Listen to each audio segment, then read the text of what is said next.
किसानों के आंदोलन का 33वां दिन आज है और किसानों ने सरकार के प्रस्ताव पर शनिवार को बातचीत पर हामी भरी और सरकार को मसौदा भेजा। किसानों के मसौदे पर आज सरकार जवाब दे सकती है। कृषि राज्य मंत्री ने उम्मीद जाहिर की है कि कल होने वाली बातचीत पर सहमति बन सकती है।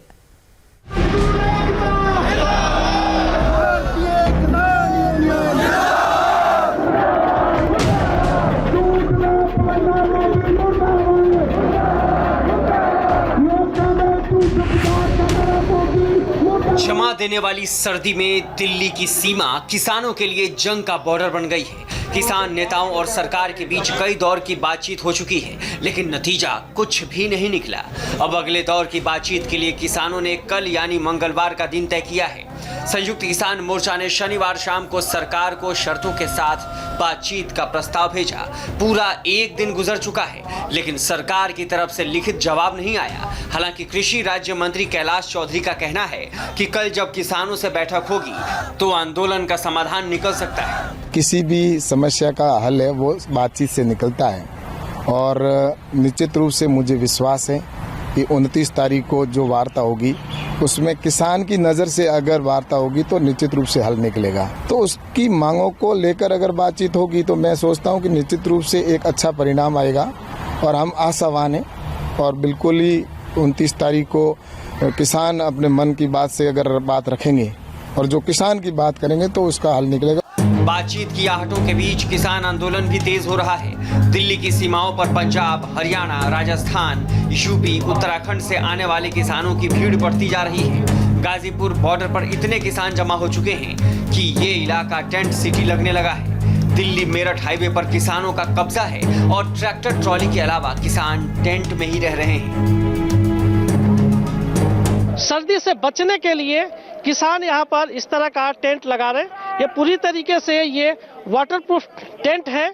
इसमें सर्दी से बचाव के पूरे इंतजाम किए जा रहे हैं। चूंकि किसान रात दिन अपनी मांगों को लेकर यहाँ पर बैठा हुआ है, आंदोलन कर रहा है। आंदोलन चूंकि जो हालात है उसको देखते हुए ऐसा लगता है कि आंदोलन लंबा चलेगा। उसी को देखते हुए किसानों ने अपना पूरा इंतजाम करना शुरू कर दिया है और यही वजह है कि आप देख सकते हैं कि पहले तिरपाल वाले टेंट लगाए गए थे, लेकिन चूंकि बारिश भी हो सकती है, सर्दी का मौसम है, उससे बचने के लिए अब ये वाटरप्रूफ टेंट यहाँ पर लगाए जा रहे हैं। चूंकि किसानों ने साफ कर दिया है कि जब तक सरकार उनकी मांगों को नहीं मानती है तब तक इस हाईवे से किसान नहीं हटेंगे। शुक्रवार को उत्तराखंड के उधम सिंह नगर में किसानों ने जमकर बवाल किया। दिल्ली आ रहे किसानों को जब पुलिस ने रोका तो किसानों ने पुलिस वालों को ट्रैक्टर से रौंदने की कोशिश की। इसके जवाब में उत्तराखंड सरकार ने 1500 किसानों पर केस दर्ज किया है। किसान नेता इसे अंग्रेजी हुकूमत वाला एक्शन कह रहे हैं। उत्तराखंड की सरकार ने जो किया ये वही है जो अंग्रेज किया करते थे। आवाज को दबाने के लिए लोगों को डराते थे, उन पर मुकदमे दर्ज करते थे।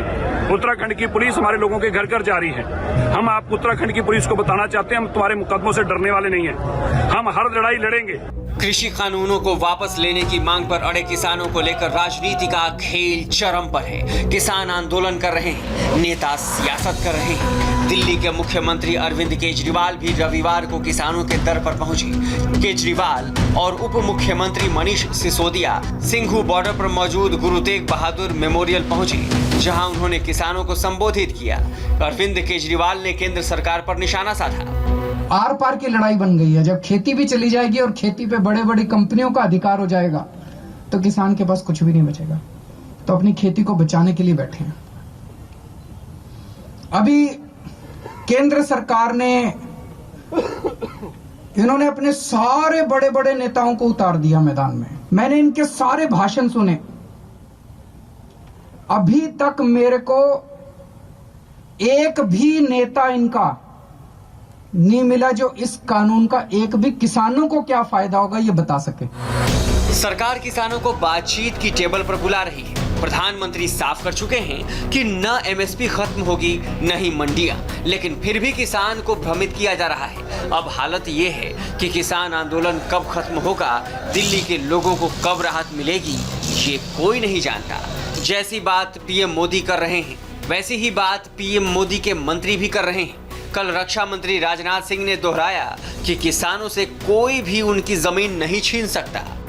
कोई भी मां का लाल किसानों से उनकी जमीन नहीं छीन सकता है। एमएसपी खत्म करने का इरादा न इस सरकार का कभी था, न है और न आगे कभी होगा। बड़े दुर्भाग्य की बात है कि देश में ऐसे लोग जो किसानी का कभी नहीं जानते, ऐसे आसमानी किसान, हमारे भोले भाले किसान भाइयों को बहला फुसलाकर उन्हें दूसरी दिशा की ओर मोड़ रहे हैं। पर हमारा विश्वास है कि जैसे जैसे हमारे किसान भाई इन कानूनों का उद्देश्य समझते जाएंगे, वैसे वैसे उनकी चिंताएं दूर होती जाएंगी। राजनाथ सिंह के सुर में सुर मिलाए कपड़ा मंत्री स्मृति ईरानी ने। स्मृति कल रायबरेली में थी। उन्होंने किसानों के बहाने राहुल गांधी पर निशाना साधा और नाम लिए बिना कहा कि लोग उनका पाप कैसे माफ कर सकते हैं। जिन लोगों ने उत्तर प्रदेश में स्वयं सम्राट साइकिल में किसानों की जमीन हड़प कर आज तक उस जमीन को छोड़ा नहीं, जिन लोगों ने केरल में अपने पदाधिकारियों के माध्यम से गौमाता की निर्मम हत्या करके उसका इश्तिहार छपवा दिया पूरे देश में, आपको लगता है उत्तर प्रदेश की जनता इतनी भ्रमित है कि उन लोगों का पाप वो माफ कर देंगी?